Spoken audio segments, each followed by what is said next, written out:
Welcome, everyone, to Builder of Choice Insights, our Shinn podcast. We are so excited. We have Michael Welty here today. He's a newer member of our team and specializes in sales strategy. And he's been working with so many different builders and with that alignment from leadership to the sales department and really fine-tuning that relationship so they can maximize their efforts in the field.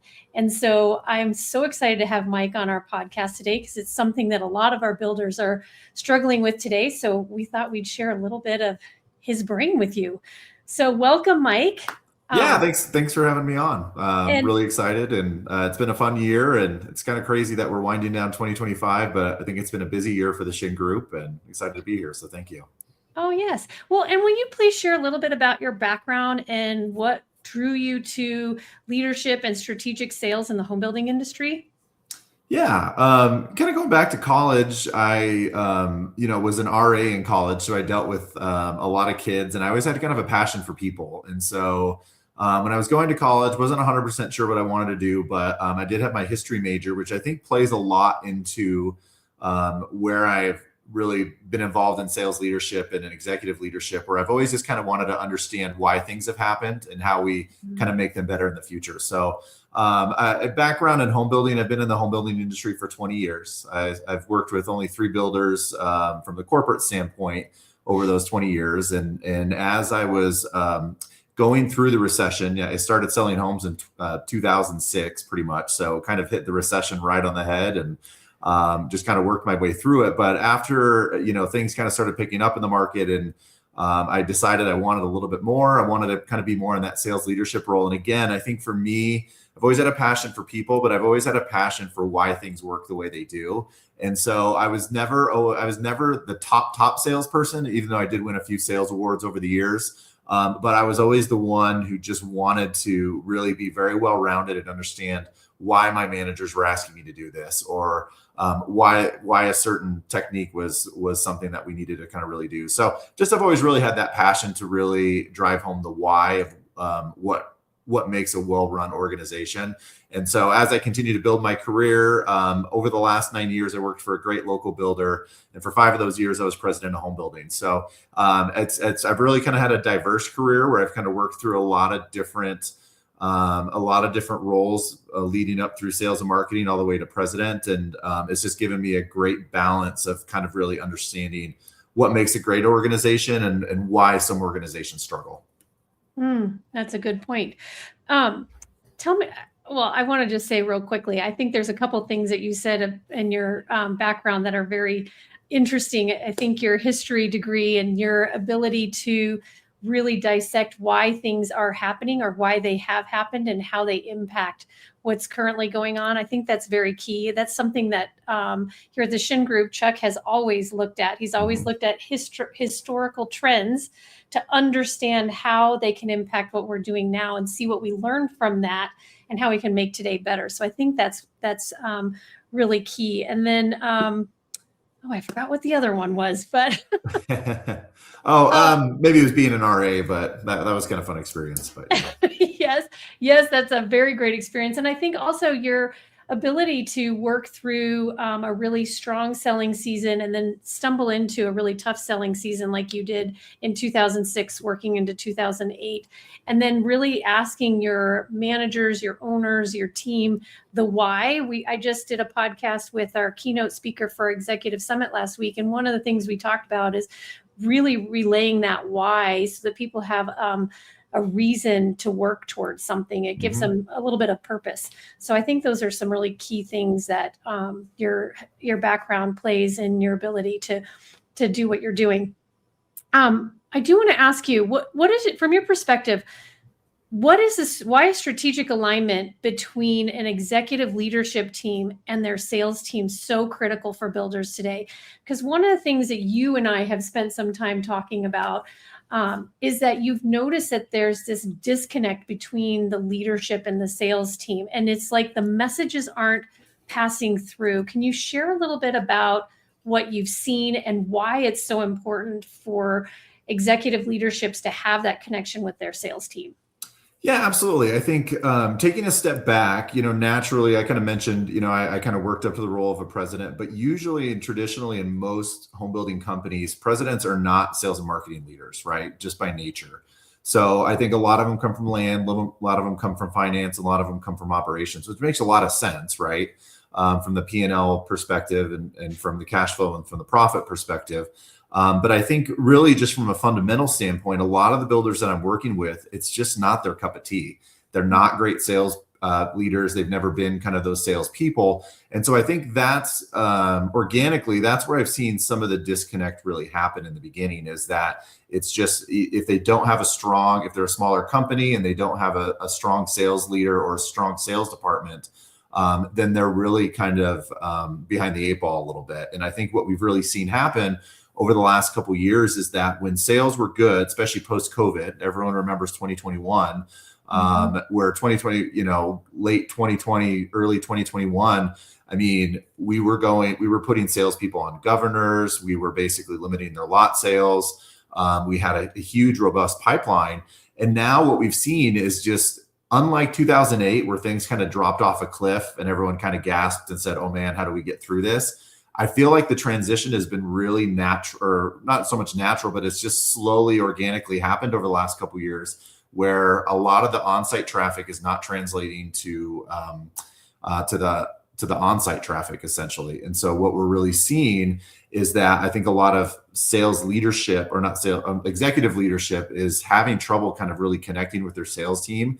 And figuring out not only how to judge them by their abilities and their performance, but really also support them through a tough market. And so I think a lot of executive leadership is struggling with what it actually looks like to support an on-site sales team, and how to really drive performance without burning and turning them, or basically just saying, hey, I've met with a lot of leaders recently that said, well, their conversions isn't great, so we're going to move on, or we're going to move to someone else. My first question is, well, how did you guys support them through those first, if they had 100 leads and only converted a couple of them, did you talk through it with them? Did you go through who stopped the sale? What did the support kind of look like with that on-site sales rep before you kind of just got to the point that their conversions weren't good enough? So really, it's one of those things that you need to have the structure set up. And if you're not a strong sales leader by trade, as the president or the owner, then you really need to kind of look at,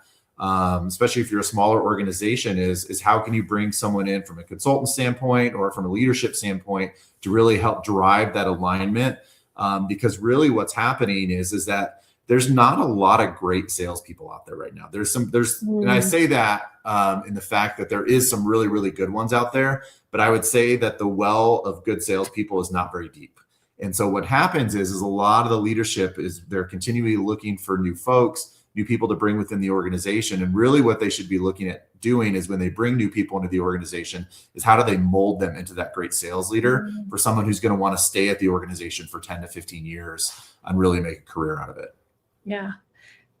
It's really about pulling them into your culture too, and having them be part of your organization, not just a separate entity, and breaking down that silo. Because I feel like, from what I've seen, talking to so many different builders, is that, there's a lot of focus on your operations teams working together, your accounting team working together, but there's not that cohesion necessarily between sales. Sometimes it's outsourced. Sometimes it's heavily relied upon with realtors. And then sometimes you do have an internal team, but like you said, in the last few years, they've been order takers. And so there hasn't been that development of a true sales force over the last several years. Yeah. And really that alignment, to your point, needs to be intentional. It's something that you foster. It's something that you create from a strong sales background. And every company does it different. I see some companies that have such a strong operational and organizational structure. Their product is really dialed in. They know exactly what it looks like from a volume standpoint, and they don't need as strong as sales teams. But then you kind of see the other side of it, where you have some organizations that have really strong sales teams that kind of carry the organization a little bit. And so the goal is you want to be in the middle, right? We want to have a strong operational organizational team, but we also want to have a sales team that is very involved in it. They don't need to make all the decisions and they don't need to be the utmost authority in everything, but how are we including them in our product decisions, right? Without making purchasing mad, or creating a great structure where they can work together, that everyone knows that, the goal is to hit a 30% gross margin, right? Across the organization. And so, one of the things on my end, I've seen it done a couple different ways for a few organizations, but I've always loved the concept of open book accounting and really open book transparency throughout the organization. And so I've been a part of a few organizations that said, hey, we never share margins with salespeople. We don't want them to know. We just want them to show the value. And I don't think that's a bad way of doing things. But when your sales team is truly invested in the profit that they're bringing into the organization and how well they're bringing, or how much profit they're bringing in, or how little profit they're bringing in, basically when these sales come in with over incentivized rate buy downs and things like that, the goal is that they have a clearer understanding of what makes the operation work, and they have a clearer understanding that it's not just about getting sales for the paycheck or getting sales for this year, but it's really about making a profitable company so the company can reinvest those profits right into the next land deal, into the next community. And that's when you really get those long tenured salespeople who get it, right? You always hear in the industry, it's like, oh, well, this person gets it, right? And so when you kind of share that open book transparency, I think it really does help the organization that the sales team is invested in the profit of the company, and they're not just invested in getting the next sale. Absolutely.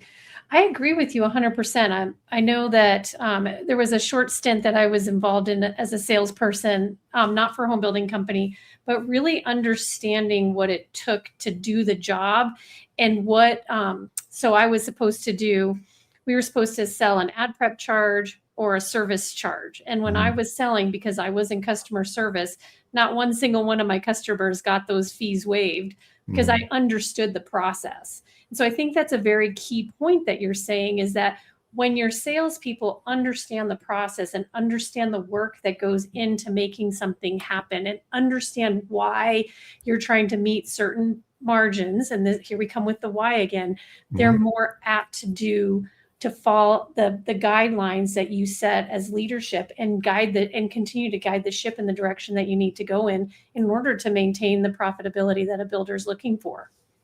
Yeah, absolutely. And when you really look at it from the standpoint of a salesperson, knowing that these lots are irreplaceable, right? And so I remember early in my sales career, I think I remember this clearly. I literally sat down and counted how many lots the builder had in front of us and how much money I would make over the first year and a half if I, depending on how much I sold. And I know all salespeople do that, right? But when you really look at it from a standpoint of, hey, when I sell these next 5 lots, I will never get these lots back, right? My builder can never replace these. They're irreplaceable. And really, as the market continues to go, every single community you build in, we go from next community to next community to next community. It's going to get a little bit more expensive every time we transfer to that new community, right? So we really, no one's perfect and not every deal is perfect by any means, but, we want to have the best intentionality for every single sale to ensure that we're driving the company's vision, the messaging. We're really building a great value with the buyer, but also realizing that we'll never get that home back. Once it's built, once it's sold, you hear builders all the time saying, well, we built that one for practice. We built that one for practice. We really want the sales team to know, like, hey, we did build that home for practice on that one. There was a little bit of things we could have done better, but just keep in mind, we want to make sure that we're profitable so we can really invest in the next phase of the company of whatever that looks like. Yep. That's so important. And as a private home builder, it's a little bit, it is more important to make sure you're maintaining those strong margins for longevity, for sustainability, and to be able to maintain your organization in the way that your leaders have the vision for your organization. Yeah, I believe there's a couple, if you look at private builders who did really well post-COVID, they're the ones who've been able to kind of weather this storm a little bit better. But the ones that were in that 2 to 4% net when things, when a lot of builders were doing 10 to 15% net, those are the ones that are really making hard decisions right now because essentially they just haven't been able to kind of weather that storm from the profitability standpoint. Yep, Absolutely. Well, let's switch gears just a little bit. Tell me some of the challenges that you're seeing builders face right now when it comes to sales strategy and execution. So, not just the strategy piece. So, now we want to talk about the execution part of it. Yeah. Well, right now, I think I kind of mentioned earlier, every builder is facing the same issue, is that they have a lot of on-site traffic, and it's really difficult right now to get that the online traffic to correlate to the on-site traffic. And so really from the execution standpoint, the builders that I've seen that are doing it the best right now is they're really focusing on differentiating themselves and telling a story in the market, right? Every single builder, I mean, my inbox is full every single day, incentives and new offers and builders changing it up. I mean, there was one builder that I was shopping in the Midwest, and they literally have 6 different incentives going on right now. And one of them, you see guaranteed rate buy downs, you see no payments for 6 months, you see closing costs, you see a lot of different things out there. And right now, I think the buyers are really desensitized to that. So it's the builders that are cutting through the noise, not only from a sales standpoint, but from a marketing standpoint, and really having their sales and marketing teams aligned to what their story is and why they're different. Because I think from an on-site execution, as people are coming in, I'm hearing a lot of stories, which is not the sales manager's fault. The buyers right now are preconditioned to literally within the first 5 minutes ask about what the incentives are, right? And so it's really up to the on-site rep of how the rest of that conversation is going to go. And I think, the sales teams and the leadership teams that have really trained their teams to work through those questions, to really ensure that the buyers are focused on getting a house and not a deal, because the deal will come in some form or the other, right? I mean, all builders, they have some sort of incentives, but a lot of our private builders can't compete with the national builders, right? So if we're just basically, if we're continually trying to chase that rabbit of finding out, well, this builder's doing 40,000 and we're only doing 20,000, let's up our incentives, or hey, we've got some homes that we just need to get off the books, get me a deal. I'm hearing that a lot too. Is like, hey, just put something on paper. Put something on paper. What we're really doing is we're jerking our sales teams back and forth between what our value proposition is and then just getting deals. So from the execution standpoint, Emma Jane, I think it's just really important that the leadership team understands what their value is, how they're communicating it to their teams, and then really working with the teams on these problems, because at the end of the day, these problems are real and they're hard. It's hard for a well-trained sales team to work through these markets, even the most seasoned teams right now. So really making sure that your message is extremely focused on who you want to be as a builder, why you're going to have success, and then really working them through that to ensure that the sales team is executing on that versus just chasing the incentives and being like every other builder on the market right now. Absolutely. And I have one builder that's in a super challenging market where he's literally surrounded by nationals, left, right, center, the whole thing. And they're literally selling similar homes.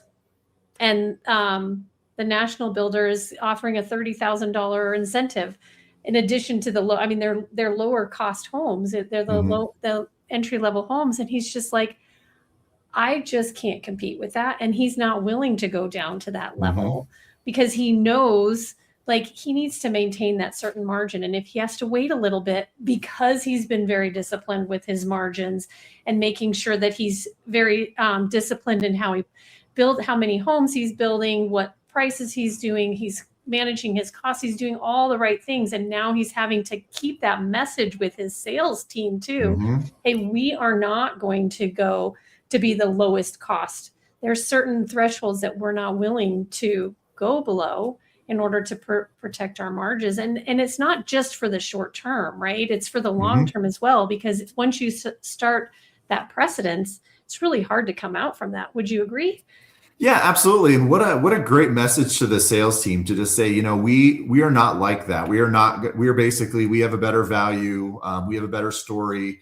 And here's what we stand for as a builder. And so when you communicate that to your sales team, that is something, and if the sales team is communicating that to the buyers, that really sets the mindset. And in my mind, if a buyer walks in the door and they're like, hey, what's your best incentive? Or they're offering 40,000 or 30,000 across the street, what can you guys do? it's a really powerful message to be able to say, hey, we have some incentives and there's some things that we can do to help with the interest rate or anything if it's important to you, as we kind of walk through the models and I figure out what's kind of fits you best. But really at the end of the day, that's not who we are. We, our community, we don't just build homes, we build communities. And really we've been doing this, as a private builder for so long within the market. Here's what we stand for. I think that message is even more powerful to the buyer than, oh, I get an extra 10,000 or I get an extra 15,000.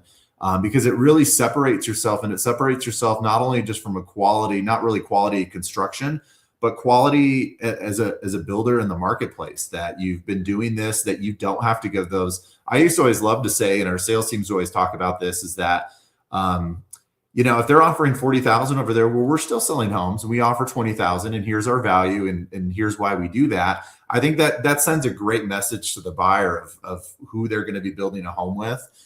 Because really at the end of the day, once the incentive conversation stops, when they purchase the home, the builder still has to deliver on all the promises that they've said, right? And so the sales reps that are talking about that in terms of what the full promise looks like, in terms of, hey, not only when you write this contract, again, you've got an incentive and we'll do some nice things for you. But at the same time, like, we're going to take care of you through the process. We've got a great buyer journey that we've mapped out. We know it in and out, and here's kind of how it's going to go.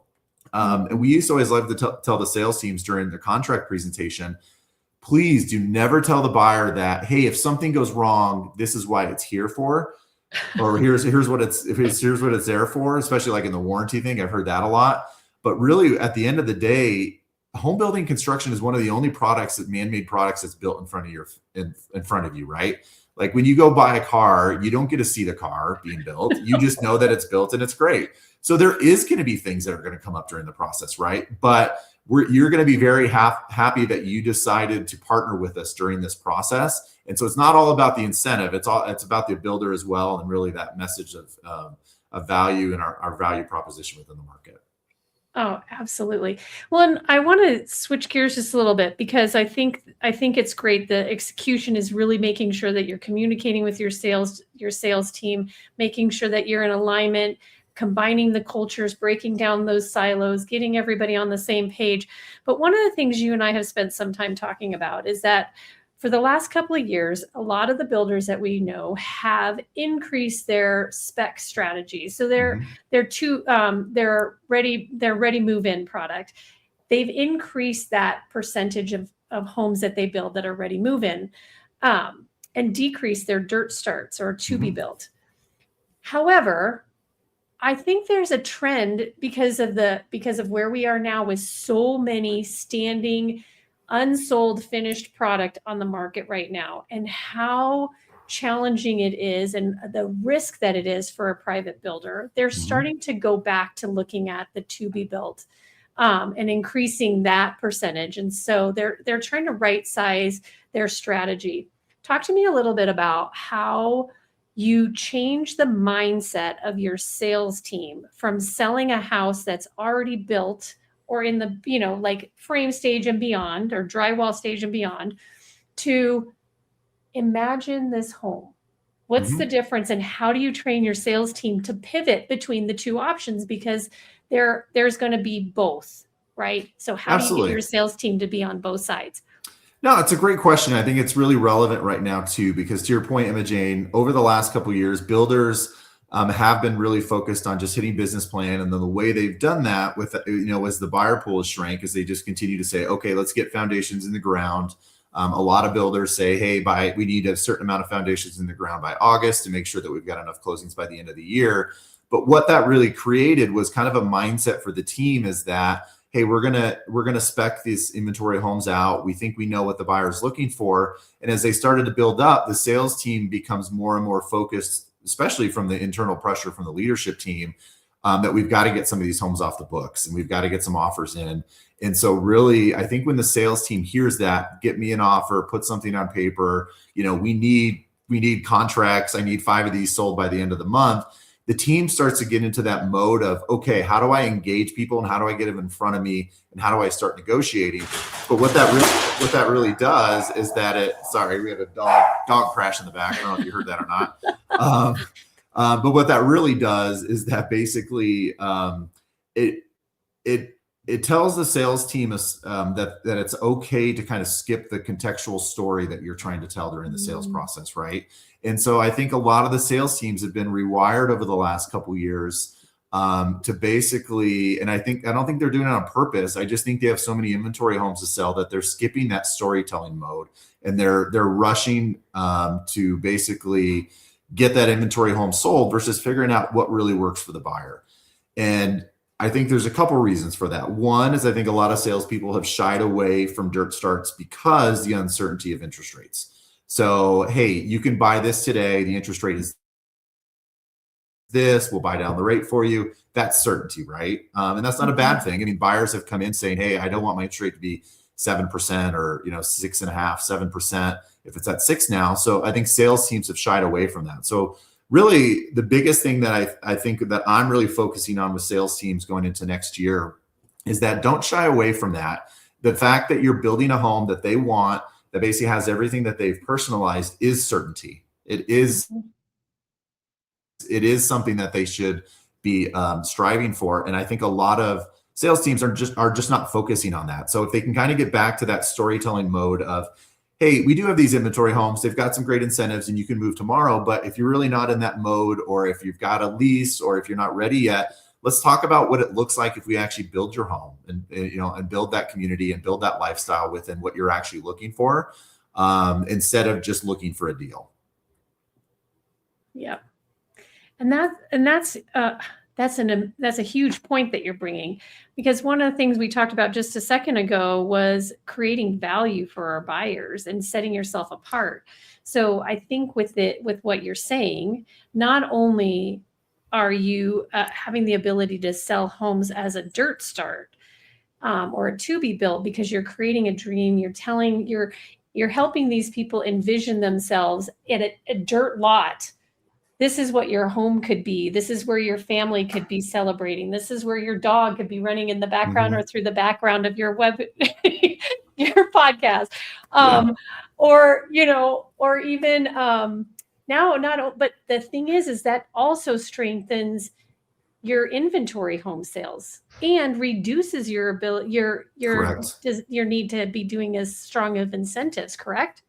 Yeah, absolutely. And that's why a lot of builders are trying to get back to dirt starts, because not only from a spec to pre-sale ratio, it really helps the banking relationships that you have. Not a lot of the builders we work with are not the national builders that just have an endless supply of a bankroll. Is that a lot of them, if they do sell more dirt starts, they're able to hit their business plan easier, and they are able to start more inventory homes as well, right? It's a great balance when you kind of have dirt starts coming in with that inventory, because again, not only are they better margin, it's a better buying experience. We've used, even though it's longer, it's usually a better buying experience because the buyer started from the beginning. And then three, it also makes a happy buyer. But at the end of the day, it really just kind of creates equilibrium within the company, I would say, through that piece. And so, there's so many stories that I always think back to, but when I first started in the industry, one of the things that we were always taught to do that I feel like has really gone away in today's market is, this is not new by any means, but when we say who stopped the sale, a lot of times when we talk to reps, we always say, okay, well, the buyer's interested. The next step is we need to get them out and take a look at some home sites, right? Or they need to kind of pick a lot. They're not looking at inventory, they're looking at lots. One of my first questions to them always was like, well, why didn't we show them on the first visit? And if the answer was, well, they had to run or they weren't really ready, okay, that's understandable. But if they're just like, well, I didn't really think about it, or I didn't take them out there, is we really need to get back to continuing the sale, even if the buyers aren't buying today. Is let's keep moving the Mhm. process forward. Let's get them into a few let's show them 2 or 3 different lots, or home sites that would work for them. And basically, then your next step is really just talking through, hey, we did end up selling one of those 3 home sites that you were looking at. We've got 2 left. Is it something that you still want to come back and take a look at? You're basically taking the sale as far as you can. And really, when we're selling dirt starts, teams have to really get back to just slowing down and spending time with the buyer. Because again, I think this inventory mentality is get buyers in front of us, get them engaged, start negotiating. we're really skipping the important steps of what they're really looking for and engaging with them. And it's funny because looking at traffic reports, especially over the last couple of years, a good sales office might have 5 to 10 traffic units a week, I would say on average. There's some markets that are doing much better than that. There's some markets that are doing a little bit less. And so I would always talk to the team and say, okay, you had 5 traffic units last week. How many of those did we take out to the community? How many, especially we had golf carts in some of our communities. How many of them did you drive out to the amenities of the pool and the park? Again, people don't always need to buy right away, and they may not be buying right away, but let's spend some time with these buyers, get to know them. And then that's really what's going to make the difference in the end. And that's what also creates certainty in the process, because you're not just saying, hey, you can build this and come back and tell me when you're ready. You're cultivating a relationship with them that, hey, not only are you thinking about building homes, but there's 3 people down the street that are getting ready to build homes. You can see the sold signs. We've got an active community. You see people walking the dog. So again, it's really that storytelling vision that a lot of reps don't realize, that even if they're not telling the story or saying it, they are building a story for the buyer by spending time with them and really kind of taking their time to get to know them and figuring out what's important to them. It goes back to, we buy from the people that show they care about us, and people that we trust and we know, right? Mm-hmm. And so you want to be that person that you trust and my mom, Chuck and Emma had, they built a community up in Broomfield, and that's where I actually learned to drive. I was 15, between 13 and 16 years old when they were first starting to build up there. And I remember my mom would sit with every buyer, and she knew everything about them. There was one buyer that she was talking to, and they had kids that would just hang on anything. And there was a conversation that came up during the time that they were talking about towel racks. And so my parents were able to install special towel racks, or make sure they were anchored properly, because they knew that their kids would hang on the towel racks. And it's not that you have to install special towel racks for everybody, but the fact that you know your buyers so well that you can at least recommend, hey, we don't have the luxury of being able to do that for you, but I can help recommend something that would be helpful for you if you have to change out your towel racks or whatever. That your buyer that intimately, they're going to want to buy from you, whether they'll be willing to pay a little bit more. Correct. To buy from you when you take that time to get to really know who your buyer is. And you can, like you said, you take them through and you match them with what it is that they're looking for, so that you're helping them buy exactly what fits their lifestyle. Yeah, the best salesperson I've ever worked with, who is still, I think he's been doing it almost for 30 years. He's a little bit older than me, but I worked with him for a little while back during the recession. And he was a bartender at trade before he started in the new home industry. And we would always joke that people would walk in and throw their checkbooks at him. But as I got to know him a little bit more, I realized he made people feel so comfortable. He cared about them. He asked them so many questions in such a personable way. And he would just do little things. Like, I think I remember, again, learning from him as I was kind of coming up in the industry. It was always required when you put the contract pack together that you basically take a photocopy of their ID. Well, he would go and take their ID, and he would basically put their birthday in his calendar. And so every time their birthday came up, he wouldn't tell them he was going to do this. He would just call them and say, hey, happy birthday.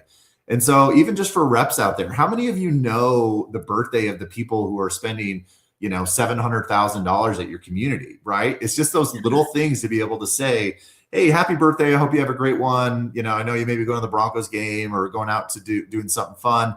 Like, those things just go such a long way. And if you can do a lot of those little things that really set you apart during the process, when buyers are kind of trying to discover what works for them and what doesn't, and where they want to build, to your point where your mom, where she would kind of sit with them for quite a while and get to know them, that makes all the difference in the world. And again, kind of to beat the dead horse a little bit, there's not a lot of traffic coming into our sales offices. So there's really not a lot of excuses for our reps to basically be spending time with these buyers and just really getting to know them. And that's what makes it special, right? Is that I think I'm going to probably not say this correctly, but I think they say, like, the saying is some of the most stressful situations in your life can be, filling out your tax returns and then also building and buying a house, right? And so we need to be, I mean, there's a reason why we call them managers or counselors or sales professionals. It's because we're there to guide them through that process of building that home. So Absolutely. And the one thing you didn't mention, when you're that kind of a salesperson, what happens? You magically get referrals because people correct. will say, oh my gosh, you wouldn't believe the person that I had to work with who was selling me my house. They won't even say selling, who was helping me get my Hmm. home. They wouldn't even use the word sells. They would use helping me get my home. And they made us feel so comfortable. If you're looking to buy a home, you got to talk to this guy. Yeah, and I always kind of look at it, at the Shinn Group, we always talk about the builder of choice, and there's a lot of different definitions behind that. And really, when you're the salesperson of choice, or you're kind of that builder of choice within that market, I had a sales rep who basically was in the same community for about 7 years up in Fort Collins. She's great at what she does. She's still selling up there. And really, not only did she get referrals, but because she took such good care of her buyers, the realtor community wanted to talk to her. And again, going back to that, there's some really good reps out there, but there's also, there's some reps just still learning the ropes. And so really, when you become that salesperson of choice within a community, that realtors and buyers and just the community just knows that you'll take care of their family and their buyers and different things like that, it just goes such a long way that you are really that salesperson of choice to be, at least, you're not going to sell a home to everybody, but at least they're going to reach out to you and say, hey, from a realtor perspective, I've got a buyer. It's been very difficult trying to get him across the line. Help me. What can we do for this buyer? What do you think? When you start getting to that status, when realtors call you and say, hey, I've been able to find this buyer a home, or I think this would work really well for them because this is very similar situation to XYZ of the other buyers that we helped, then that's when you kind of know you've really become that salesperson of choice and you've really entrenched yourself in that market, and just being that go-to person, which should be a special feeling to those salespeople, because you work very hard, to really kind of create that reputation. And once you do, it just kind of starts happening naturally, as you kind of said. Yeah. Well, and I would imagine at some level, if you have salespeople that are working that well in the community, there is an alignment between leadership and sales. So, what practical steps can an executive leader take to better align their sales teams? Yeah, and if we're talking about aligning the sales team within the operations, one of the things that we see as we kind of start talking to builders is that first and foremost, sales and construction need to be aligned. I don't think that's not anything that's groundbreaking, but what tools are we setting up to make sure that those teams are both aligned? One of the best things that we ever did is that we had on Fridays, we called it kind of our sacred time. We'd shut the sales office, we'd close it down. And we basically said, no one gets in or out. You guys are sitting down as a team. We want you to review every single address that you have in the community, what stage it's at, what issues you guys are coming up with. We want you to work together through that. And then really the cherry on the top that really, I think, excelled our customer service kind of in my past life that we had not been doing is that we had sales and construction call together. And so I see a lot of organizations where they have the sales teams call every week. Some of them call every week, some of them don't. But they've kind of taken that step of, hey, the sales team will call, but that's only kind of half of the equation. Is that really having, and I always like to say it is basically, if you have mom and dad on the call at the same time, they're both going to be aligned, right? And that's what we always talk about is, a sales team is, buyer requests something, and then the salesperson says no, who's the mom, but then basically they go ask construction during the walkthrough, and he's like, well, maybe we can do that. Mom and dad aren't aligned, right? So if we put mom and dad on the same call together, you can really utilize not only the knowledge and the information that the construction team has to really help support the sales team, but then the sales team grows within the organization because they understand what's going on the construction side of things. They understand how important it is to walk the houses every single day with a construction team on what's going on. And it's a beautiful thing when it happens. You really just start seeing teams that are really well gelled. They actually get along. They like each other. Yeah. But really what it comes from is a mutual respect that the sales team has kind of upped their games, and they're involved in that organizational piece of what makes the organization run efficiently. And, and that's like, that is the picture. Like if you look up breaking down silos Mm-hmm. between sales and production would be like, that's beautiful. Because those two, I feel like, are the ones, well, I guess purchasing sometimes and the field don't always get along, but Sure. sales, and they're always over promising in sales, or like Correct. production's Yeah. like, you can't do that, or production saying, well, we'll do that, and sales is like, wait, I didn't promise that. So really getting that alignment is so essential for the success, not only of the sales and the production, but the whole company as a whole. And I would imagine you'd see better margins from that. Let's talk about metrics real quick. Okay. So we keep talking about margins. Tell me some of the metrics or behaviors that leaders should focus on to measure alignment and success of your sales team.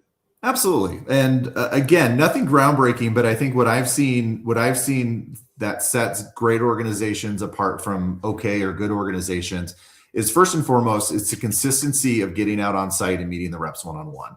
So when you're going over these metrics, is having that consistency of going over the same metrics every biweekly meeting, and really holding the reps accountable to understanding what their metrics are, what they mean, and why it's important. So for example, some of the biggest ones are obviously on-site conversion.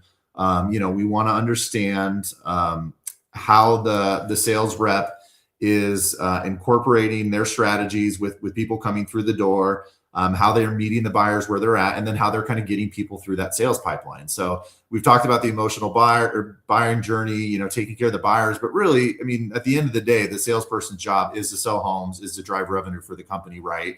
And so we want to see how they're kind of taking those buyers through the buyer journey and the sales cycle, and how they're kind of getting them to convert. So I think on-site sales conversions are huge. And then the second piece that's just the really big bugaboo for every company is just really the CRM activities and what's going on from a metric standpoint in the CRM. So one of the things that we used to do in the past is we would actually we would kind of give awards quarterly and yearly to our sales team, and a third of that was based not just on volume, but it was based on how many activities they're doing in the CRM. And then really once you kind of get that cadence down, that you feel comfortable enough, that you trust the sales rep, that their numbers look good, that they're spending time in the CRM, then from there, it goes from really following those metrics to kind of figuring out how they're kind of personalizing their CRM follow-up.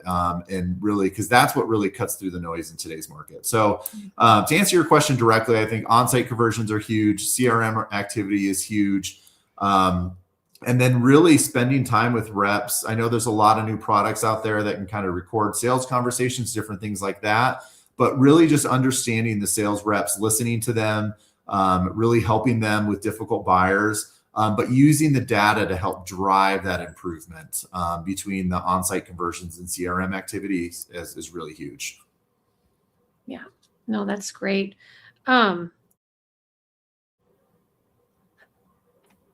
Tell me a little bit about, here's the question I have. I was like, what was the question I have? Sorry. CRMs. Now we have several builder groups, and a couple of our builder groups have their marketing managers meet. And the biggest complaint I hear is that not everybody is on board with using the CRM to the fullest extent. Mm-hmm.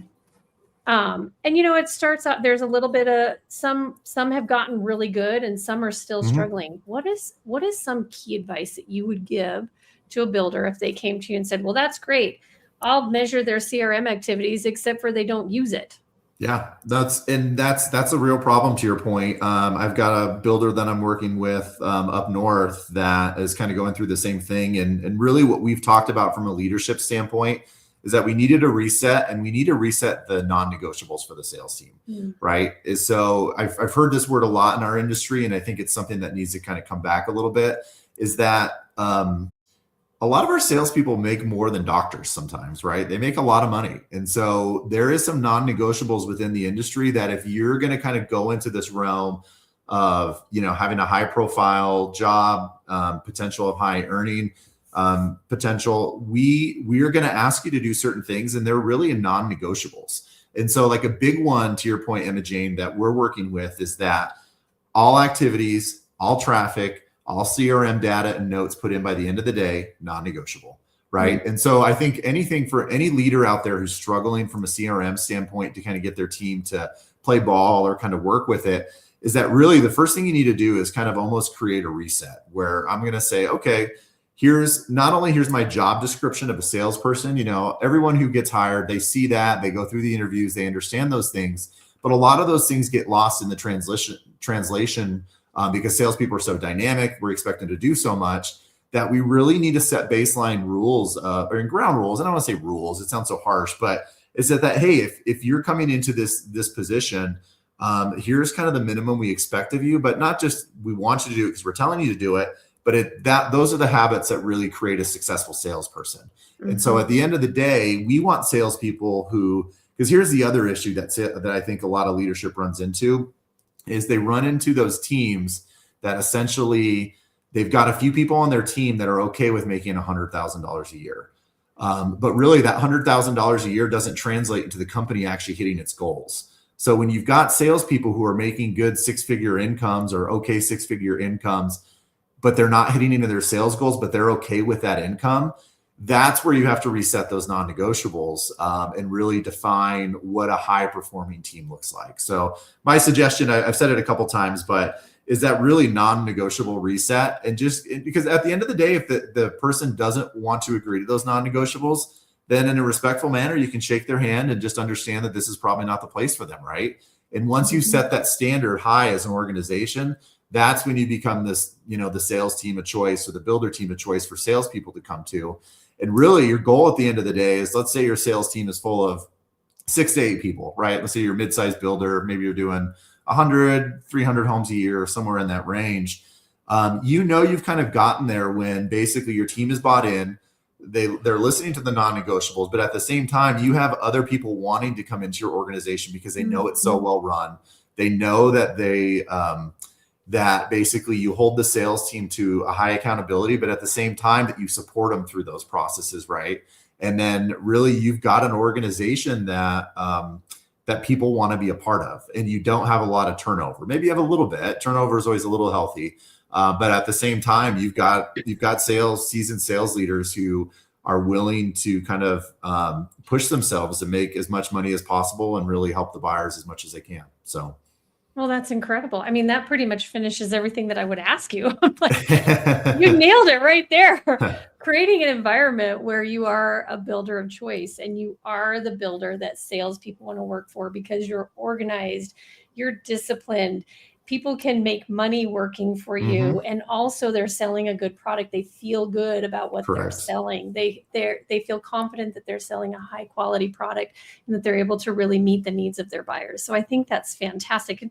I mean, my next question was how to navigate a tough market, but I feel like you just said this is how you navigate a tough market. You create an environment where you can successfully get your salespeople working in an environment where they feel good about what they're doing, where everybody's making money and they're meeting the needs of their buyers. So let me, real quick, you're going to be participating with us at the Executive Summit this year, and we'll be talking in our section where we're going to be talking about differentiation. Give us some ideas. Tell me a little reason why somebody would want to come and see you at the Executive Summit.